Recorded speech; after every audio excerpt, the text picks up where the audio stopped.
Well, nobody's surprised that we had a huge deficit, $6.4 billion deficit. If we include the federal dollars, we had a $4.6 billion deficit. The governor introduced his budget at the end of January, and in all honesty, it was a budget that reflected the priorities of somebody who probably wouldn't be around to have to deal with the consequences of his budget. Because his budget used a lot of one-time dollars, a lot of shifts, and a lot of gimmicks. It actually had revenue. The governor had revenue in his budget. He didn't simply do cuts. He had $1 billion of revenue. But his proposal was to take bonds out, a 20-year bond, to pay off the next 2 years of our debt payments.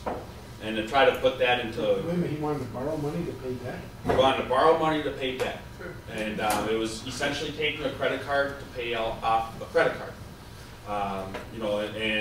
He used education shifts, which are essentially a accounting gimmick that puts off the problem to try to explain what an education shift is essentially you trying to, if you were to balance your checkbook at the end of the month, you pay your bills off, you balance your checkbook, and that's how much money you have in your checkbook.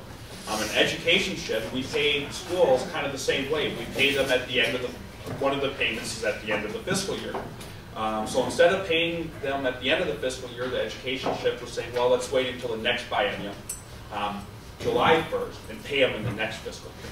So it's essentially you paying all your bills, but instead of balancing your checkbook at the end of the month, you're balancing it at the beginning of the next month. So it looks like you have money in your account that you really don't have because you forgot to include those bills. So that's what the governor's budget was, and it was something that would guarantee us continuing persistent deficits for many years out into the future. The House and the Senate, and you can jump in anytime here. The House and the Senate did our budgets. The House did have education shift in it. It was one of those things that was a tough pill to swallow, but it did allow us to not have to cut as deeply. But we also did have ongoing revenue because we knew that taking out a credit card to pay off a credit card is irresponsible budgeting. And we had $1.5 billion of revenue in the House. Primarily it came from a tax on liquor. If it would have passed, you'd be paying 3 cents more today with your beer. Because it kill us. 3 cents more a drink.